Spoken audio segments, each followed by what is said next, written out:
சட்டமன்ற தேர்தலில் வெற்றி பெற்ற தவிக எம்எல்ஏக்களில் 9 பேர் தங்களது உண்மையான கல்வி தகுதியை மறைத்து பொய்யான கல்வி தகுதியை தேர்தல் பிரமாண பத்திரத்தில் தாக்கல் செய்துள்ளதாக புகார்கள் எழுந்துள்ளன.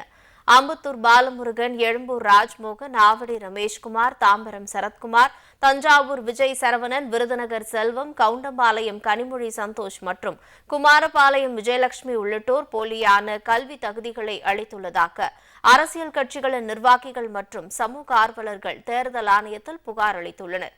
வேட்புமனு தாக்கலின் போது தவறான தகவல்களை தருவது மக்கள் பிரதிநிதித்துவ சட்டத்தின்படி குற்றமாகும் என்பதால் இதுகுறித்து தேர்தல் ஆணையம் உரிய விசாரணை நடத்தி நடவடிக்கை எடுக்க வேண்டும் என்றும் அந்த மனுக்களில் கூறப்பட்டுள்ளது. இந்நிலையில் பொய்யான கல்வி தகுதிகளை பிரமாண பத்திரத்தில் தாக்கல் செய்த தவிக எம்எல்ஏக்கள் குறித்து தேர்தல் ஆணையம் விசாரணை நடத்த உள்ளதாக தகவல் வெளியாகியுள்ளது. இக்குற்றம் நிரூபிக்கப்பட்டால் அவர்கள் தகுதி நீக்கம் செய்யப்பட வாய்ப்புள்ளது. இதன் காரணமாக தவிக எம்எல்ஏக்கள் 9 பேரின் பதவி பறிபோகும் சூழல் ஏற்பட்டுள்ளது.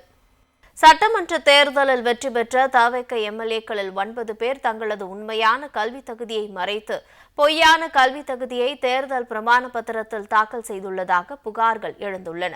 அம்பத்தூர் பாலமுருகன், எழும்பூர் ராஜ்மோகன், ஆவடி ரமேஷ்குமார், தாம்பரம் சரத்குமார், தஞ்சாவூர் விஜய் சரவணன், விருதுநகர் செல்வம், கவுண்டம்பாளையம் கனிமொழி சந்தோஷ் மற்றும் குமாரபாளையம் விஜயலட்சுமி உள்ளிட்டோர் போலியான கல்வி தகுதிகளை அளித்துள்ளதாக அரசியல் கட்சிகளின் நிர்வாகிகள் மற்றும் சமூக ஆர்வலர்கள் தேர்தல் ஆணையத்தில் புகார் அளித்துள்ளனர்.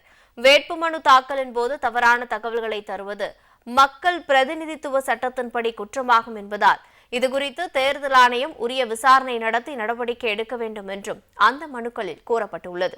இந்நிலையில் பொய்யான கல்வி தகுதிகளை பிரமாண பத்திரத்தில் தாக்கல் செய்த தவிக எம்எல்ஏக்கள் குறித்து தேர்தல் ஆணையம் விசாரணை நடத்த உள்ளதாக தகவல் வெளியாகியுள்ளது. இக்குற்றம் நிரூபிக்கப்பட்டால் அவர்கள் தகுதி நீக்கம் செய்யப்பட வாய்ப்புள்ளது. இதன் காரணமாக தவிக எம்எல்ஏக்கள் 9 பேரின் பதவி பறிபோகும் சூழல் ஏற்பட்டுள்ளது.